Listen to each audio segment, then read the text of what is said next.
Hello students, welcome back to my YouTube class, and in my previous video I have explained you question number 6 to 11, and today I will explain you question number 12, 13, 14 and 15.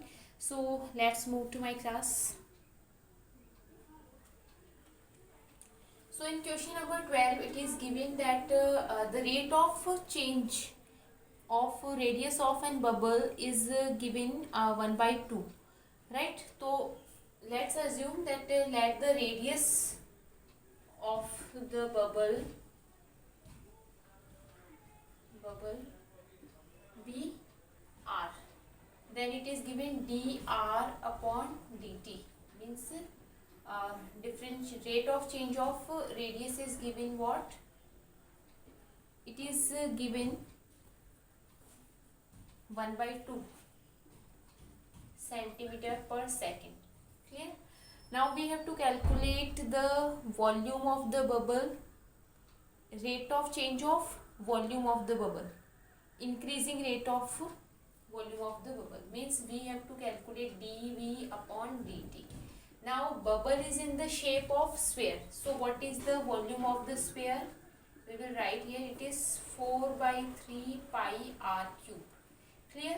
So 4 by 3 is constant, so 4 by 3 and pi is constant, so आपको किसका differentiation करना है? Are cube का with respect to T. तो आप इसको क्या लिख सकते हो? 4 by 3 pi and r cube means what? 3r square and then dr upon dt. Clear? Differentiation of r with respect to t. So it is rate of change of volume, increasing rate of change of volume, right? Now dr upon dt is given half, and we have to calculate this increasing rate of volume when r is given 1 centimeter. So we will put these all values, 4 upon 3 pi multiply by 3 r cube means what? 1 square. ठीक है, and dr upon dt is given half. Now calculate this, 3 is cancelled with this and 2 is this, so it is 2 pi, right? 2 pi and it is what? Volume, तो centimeter cubic per second. So dv upon dt we are getting as, this is the increasing rate of change of volume. Clear? Okay students, so in question number 13 diameter of a balloon is given, जो कि always remains in the shape of a sphere. It is given that a balloon always remains in the shape of a sphere, and when it is its diameter is this, तो हमें क्या calculate करना है? Rate of change of its volume with respect to X, आपको ये find करना है, right? तो इसमें अब सबसे पहले तो हमें रेडियस हम फाइंड कर लेते हैं. इसका रेडियस फ्रेंड्स क्या होगा? जब डायमीटर ये है तो इसका हाफ क्या हो जाएगा? रेडियस. तो इसका रेडियस कितना हो जाएगा? 3/4 हो जाएगा. आप चाहो तो पहले इसको 1/2 हाफ 3/2 2x प्लस 1 ऐसे करके सॉल्व कर सकते हैं. तो आपके पास में 3/4 2x प्लस 1 आ जाएगा, राइट? अब आपको स्टूडेंट्स क्या फाइंड करना है? dv upon dx, rate of change of volume with respect to x find करना है, राइट? तो rate of change of volume हमारे पास में क्या होता है स्क्वायर का? 4/3 पाई r क्यूब. क्लियर? तो ये 4/3 और पाई हमारे पास में क्या है? कांस्टेंट है, तो इसको तो हम बाहर निकाल देते हैं, क्योंकि मल्टीप्लाई में हमें सिर्फ डिफरेंशिएशन किसका करना है? रेडियस का करना है, राइट? और रेडियस की भी वैल्यू आपको गिवन है, तो वो वैल्यू हम यहाँ पे पुट कर देंगे स्टूडेंट्स. तो जब आप वैल्यू पुट करोगे यहाँ पे आर क्यूब, इस ये जो है पुट करोगे, तो 3/4 और ये 2x प्लस 1 और इसका क्यूब हो जाएगा स्टूडेंट, क्योंकि आपको क्यूब गिवन है. 4/3 ये यहाँ से आपके पास में 4 पाई और ये 3/4 का क्यूब क्या हो जाएगा स्टूडेंट्स? ये आपके पास में 27/64 हो जाएगा, राइट? और जब आप इसका, तो स्टूडेंट्स यहाँ पे हम इसका क्यूब, आपको पहले क्यूब लिख देते हैं, फिर हम इसका डिफरेंशिएशन करते हैं क्यूब, राइट? अब स्टूडेंट्स हम यहाँ पे क्या करेंगे? देखो यहाँ पे आप चाहो तो इसको सॉल्व भी कर सकते हो. जब आप इसको सॉल्व करोगे तो आपके पास में कितना आ जाएगी? ये इससे और ये इससे कैंसिल होगा, तो ये 9 बाय कितना आ जाएगा स्टूडेंट? 16 पाई ये बचेगा. अब इसको आप स्टूडेंट्स क्या कर सकते हो, पहले इसको x अज्यूम करके और x की पावर n वाला फॉर्मूला यहाँ पे लगा सकते हो। तो क्या हो जाएगा डिफ्रेंशिएशन, ये 2x plus 1 square n minus 1। फिर आप इसको वापस डिफ्रेंशिएट जब करोगे x को, ये जो d अपॉन डी एक्स और ये 2x प्लस 1, इसको जब आप वापस डिफ्रेंशिएट करोगे तो 9/16 पाई, ये इससे मल्टीप्लाई होगी, इसको 27 लिख देते हैं हम लोग, और ये हो जाएगा स्टूडेंट 2x प्लस 1 का होल स्क्वायर। और ये यहाँ से क्या हो जाएगा स्टूडेंट्स, ये इसका डिफ्रेंशिएशन 2x का क्या होगा 2 होगा और 1 का तो 0 हो जाएगा, तो ये आपके पास में आ जाएगा। इसको अब और अगर सॉल्व करें तो यहाँ से ये कैंसिल होके ये 27/8 पाई और ये 2x प्लस 1 होल स्क्वायर आ जाएगा। तो आपके पास में dv/dx की वैल्यू जो है वो ये आ जाएगी। और इसका अगर आप यूनिट लिखना चाहते हो तो क्योंकि ये वॉल्यूम है तो सेंटीमीटर क्यूब पर क्योंकि हम ये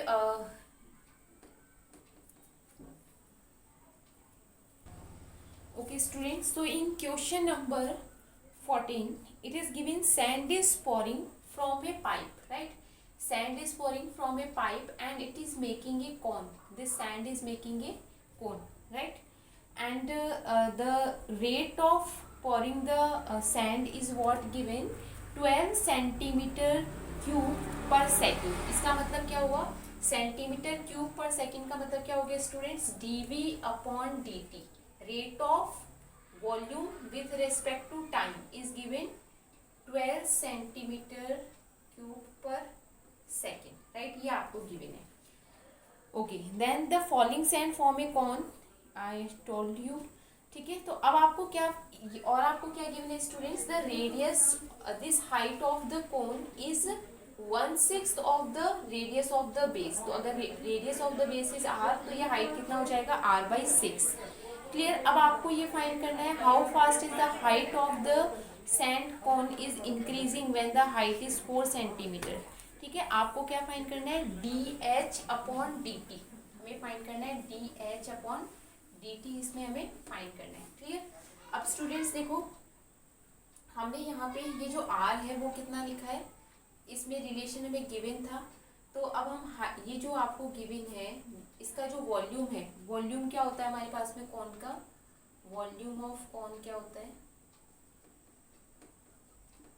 1/3 पाई r² h, ये हमारे पास में क्या होता है, कॉन का वॉल्यूम होता है।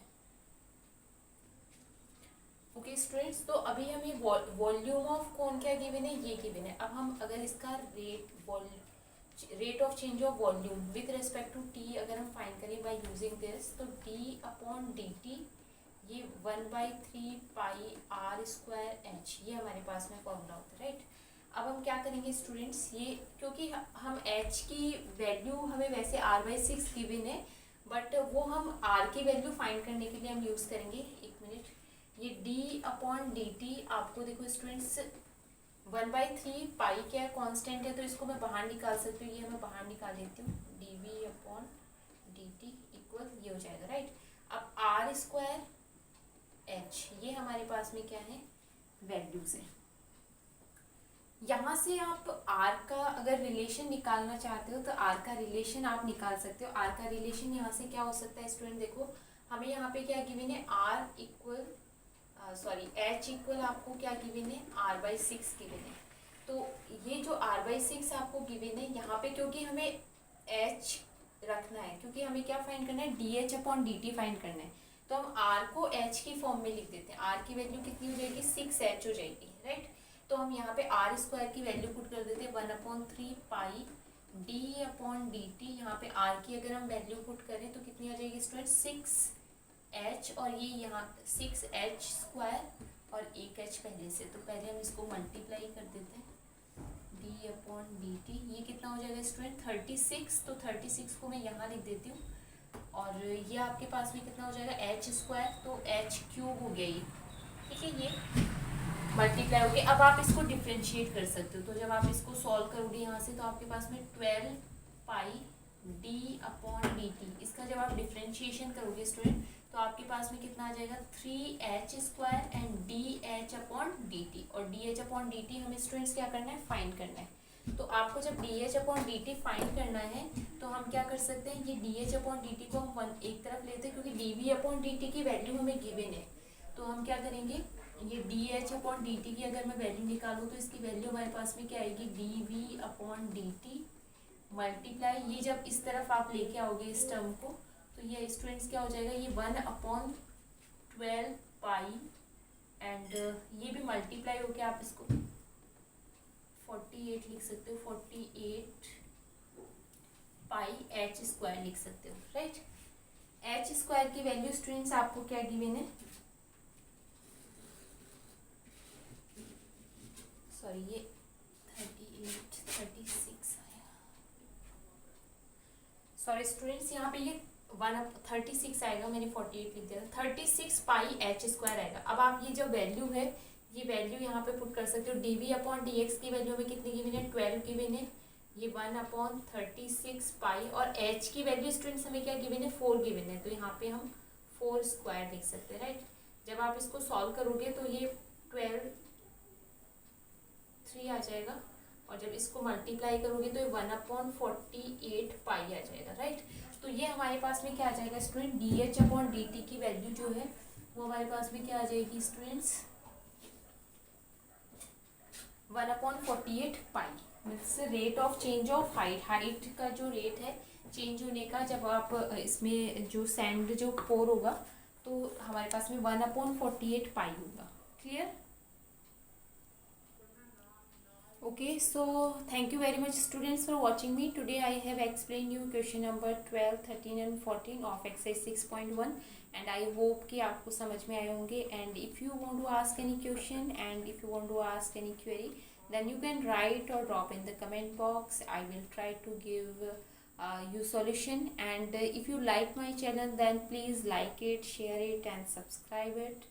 So again, thank you very much for watching me.